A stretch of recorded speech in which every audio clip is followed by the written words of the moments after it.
Buenas tardes, queridos estudiantes de la Universidad Privada del Norte del Perú y estudiantes de la Universidad Cooperativa de Colombia.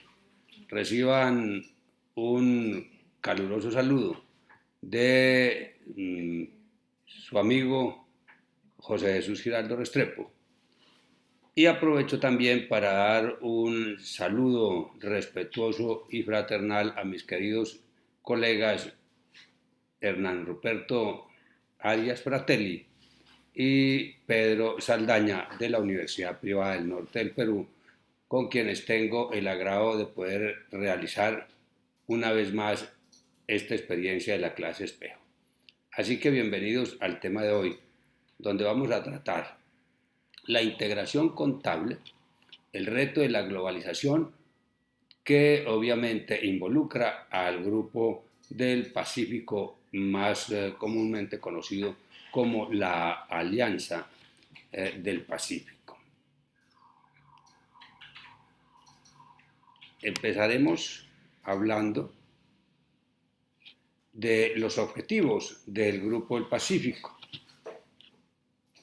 que son básicamente construir de manera participativa y consensuada un área de integración profunda que permita avanzar de manera progresiva hacia la libre circulación de bienes, de servicios, de capitales, de personas y de la economía entre los países.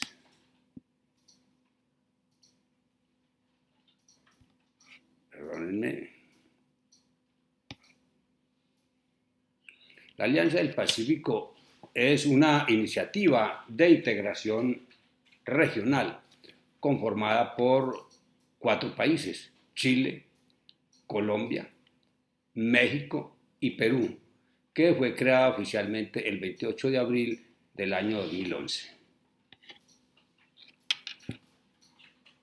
Dentro de esos mismos objetivos está entonces el impulsar un mayor crecimiento y desarrollo económico y competitividad de las economías de los países integrantes, con el objetivo de lograr un mayor bienestar, de superar la desigualdad económica y de impulsar la inclusión social de sus habitantes. Además, convertirse en una plataforma de articulación política, de integración económica y comercial y de proyección al mundo, haciendo énfasis en la región Asia-Pacífico. Busca además la integración profunda de los servicios, de los capitales, de las inversiones y el movimiento de personas. Podemos decir que la Alianza del Pacífico es un proceso de integración abierto e incluyente, constituido por países con visiones afines de desarrollo y que además son promotores de un libre comercio como motor que impulsa el crecimiento de todos sus integrantes. Es pues entonces la Alianza del Pacífico una iniciativa dinámica con un alto potencial y una alta proyección para los negocios. En conjunto, las economías de los países miembros ocupan el 8º sitio a nivel mundial.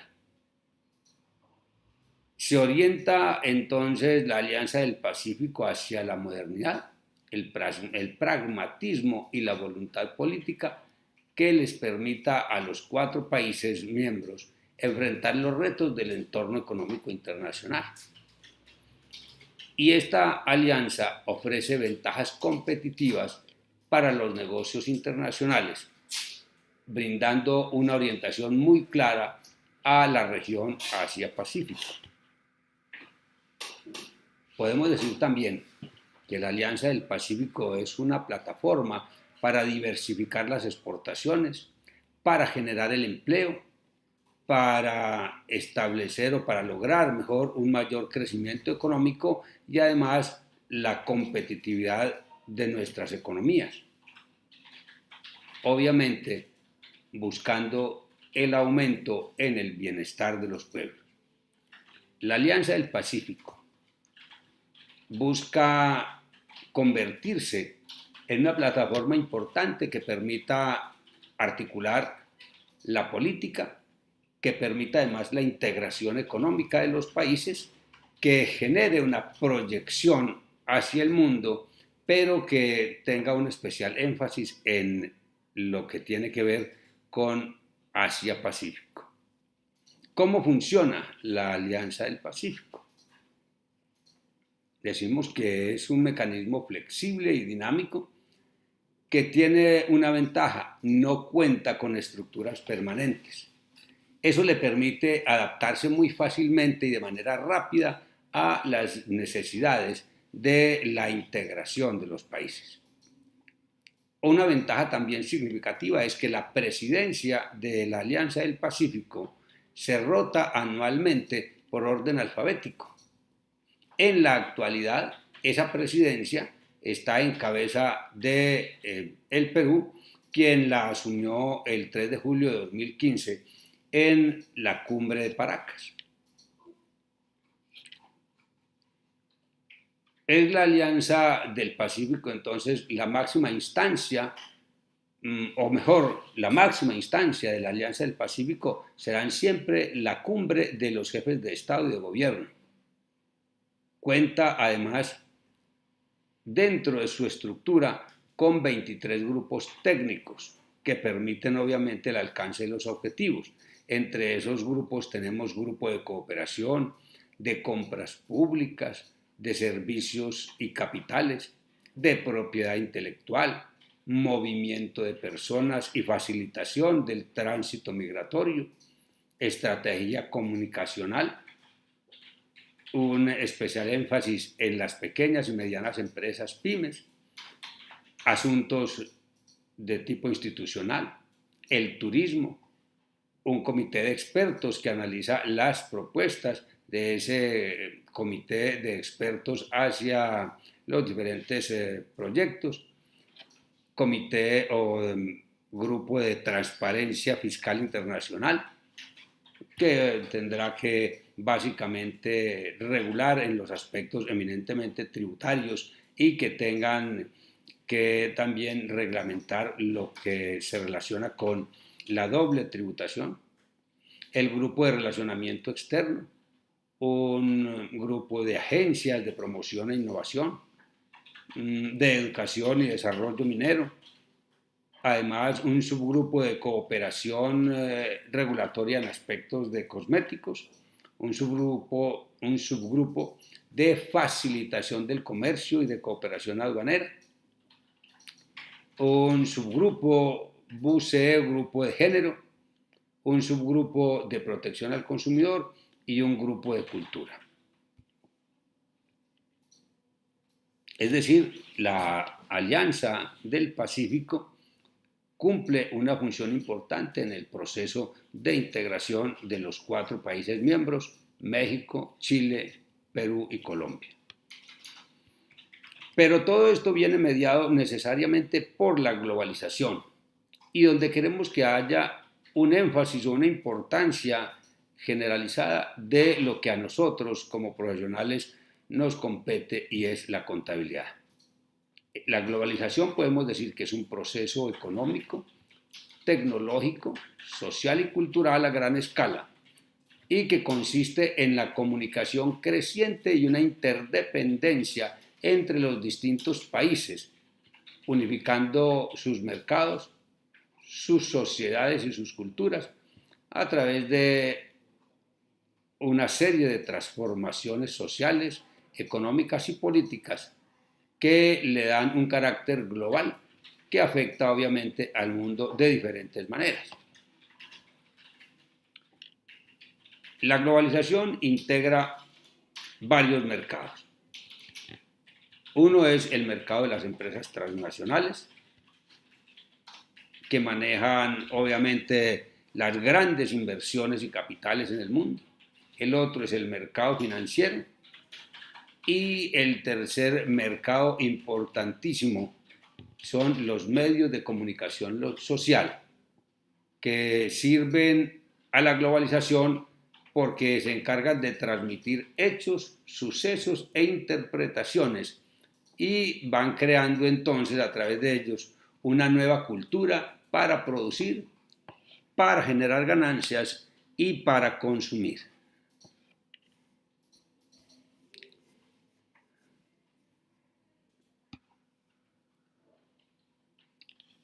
Esos tres mercados podemos decir que son interdependientes y que se relacionan y que interactúan entre sí.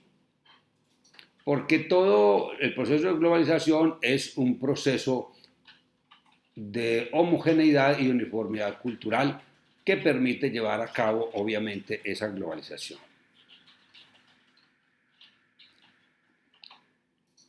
Y damos entonces importancia especial en todo este proceso a las normas internacionales de contabilidad, que podemos decir que están al servicio del capital financiero. Esa es una reflexión que dejo para el análisis de ustedes como estudiantes y de mis respetados colegas. Se necesita entonces, podemos decir nosotros, algo más que permita o que facilite un manejo mucho más confiable y más oportuno de la información, para poder que todos estemos hablando realmente el mismo idioma. Y es aquí donde entonces hace o forma o hace una presencia importante la contaduría. Porque se necesita en el proceso de integración de los 4 países y en el proceso de globalización que la información contable financiera en los diferentes países sea uniforme. Para poder entonces que esto se logre, se hace necesario entonces un proceso de estandarización o de igualdad de la práctica contable. Es decir, un nuevo lenguaje o un único lenguaje que sea atendido y expresado y hablado por todos los países que conforman entonces no solo el Grupo del Pacífico, sino los que hacen parte de los procesos contables bajo estándares internacionales de contabilidad. Como les decía entonces, es necesario que la información presentada en los estados contables se base en normas que tengan una uniformidad razonable, que le den confiabilidad y credibilidad a la información. En el proceso de globalización actual de la economía, decimos que la contaduría es la profesión que obviamente surge con mayor relevancia y que se convierte en el pilar fundamental para que el proceso de globalización pueda llevarse a cabo. Pero también tenemos que tener claro que esto solo es posible por medio de políticas estandarizadas, que las prácticas contables de los países involucrados estén obviamente estandarizados, y es por ello que las normas internacionales de contabilidad toman tanta importancia en la actualidad. Esas normas internacionales de contabilidad, me atrevo a decir que buscan generalmente proteger el capital financiero. Y esas normas de contabilidad hacen parte de todo el conjunto de medidas que los países desarrollados y los dueños del capital financiero han ido implementando poco a poco en los diferentes países para que se pueda permitir el libre movimiento del capital financiero. Por ello entonces, cuando hablamos de contabilidad, debemos entonces reconocer que el primer lenguaje tendrá que venir a través de una estandarización de normas contables que nos permita entonces entender la información financiera y la información contable bajo las mismas metodologías y bajo las mismas interpretaciones. Y aunque las normas internacionales de contabilidad en ningún momento hablan de un plan de cuentas, nosotros podemos estar seguros que como la contabilidad en la era actual se lleva básicamente con la ayuda de los programas de contabilidad por computador, se hace necesario entonces que se pueda llevar a cabo el registro de las diferentes operaciones hablando de códigos que sean obviamente de fácil entendimiento y de fácil manejo por parte también de los diferentes programas. Y es aquí donde entran los planes de cuentas. ¿Qué es un plan de cuentas? Simplemente es un listado que presenta las cuentas necesarias que permiten registrar los hechos económicos, los hechos contables. Y eso se hace a través de un orden sistemático que permite que todas las cuentas formen parte del sistema contable. El plan de cuentas, cualquier plan de cuentas, deberá contener siempre un manual de cuentas, una especie de descripciones y de dinámicas que nos enseñe o que nos permita en cualquier momento conocer cuál es el movimiento de las cuentas, qué significa cada cuenta y cómo es las diferentes dinámicas que obviamente las involucra. Aquí podemos ver entonces un ejemplo de un plan de cuentas donde lo que vemos es un orden, una clasificación ordenada mejor de las diferentes clases, grupos, cuentas, subcuentas o cuentas auxiliares que forman parte de la contabilidad de cada comerciante. Y si hablamos de ese plan de cuentas, tenemos que reconocer su importancia.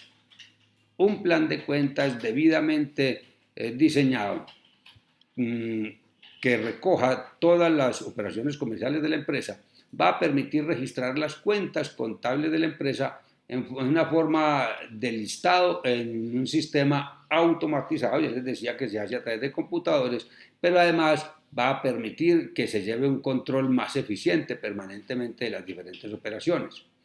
Permite llevar también un control diario permanente de los diferentes movimientos contables de la empresa, pero además va a facilitar el reconocimiento de cada una de las cuentas, ya que cada una de esas cuentas se va a encontrar codificada de una manera técnica que permita obviamente su manejo y asimilación. Además va a facilitar la utilización también de un manual de cuentas donde se va a presentar, como ya les decía antes, las instrucciones para el manejo de cada una de ellas. El plan de cuentas también debe brindar una estructura básica para la buena organización del sistema contable. Permitirá obtener información contable de la empresa de una manera muy sencilla y oportuna.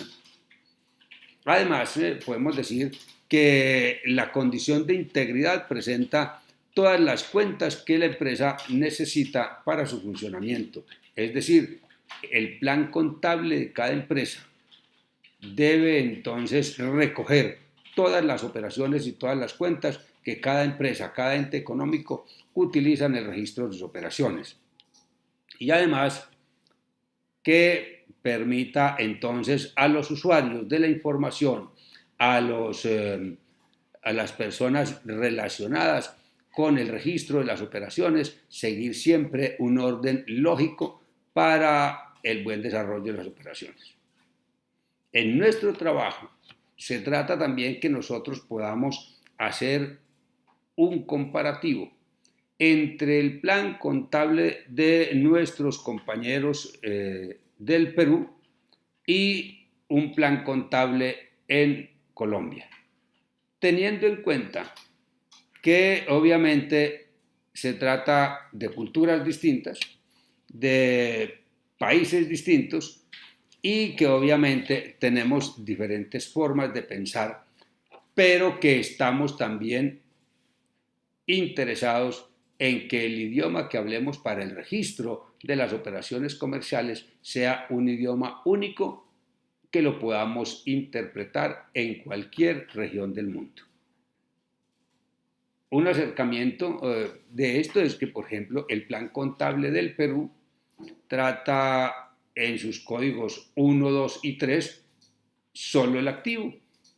En el código 4 lo tiene asignado para las cuentas del pasivo, el código 5 para las cuentas del patrimonio neto, el código 6 para gastos por naturaleza. El código 7 viene siendo utilizado para registrar los ingresos. El código 8 lo utilizamos para registrar saldos intermediarios relacionados con la gestión. El código 9 para cuentas analíticas de explotación o cuentas de costo de producción y gastos por función, para ser desarrollado de acuerdo a la necesidad de cada empresa. Y algo importante me parece a mí, el que en el plan contable del Perú se manejen las cuentas de código 0, que son denominadas cuentas de orden, que permiten acumular información que no se va a presentar en los estados financieros. Por su parte, en Colombia podemos decir que en la actualidad, en nuestra etapa ya de transición a estándares internacionales de contabilidad, no existe aún un plan de cuentas diseñado por autoridad alguna del Estado, en este caso el Ministerio de Hacienda y Crédito Público o el Ministerio de Industria, Comercio y Turismo, con la asesoría del Consejo Técnico de la Contaduría Pública. No se ha emitido aún un nuevo plan de cuentas que esté obviamente reglamentado bajo estándares internacionales de contabilidad, por lo cual en este proceso de adopción de estándares, cada empresa tiene la libertad de crear su propio plan de cuentas, obviamente en armonía con lo que establecen las normas internacionales de contabilidad NIC, las normas internacionales de información financiera.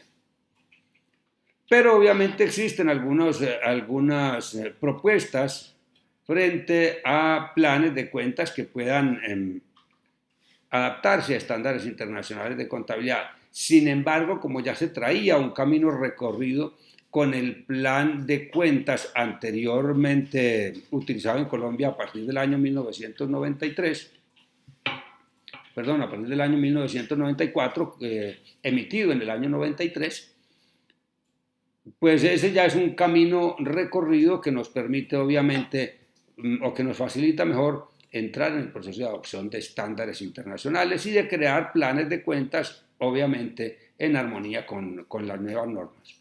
Dentro de eso, entonces, en Colombia tenemos códigos establecidos de la siguiente manera.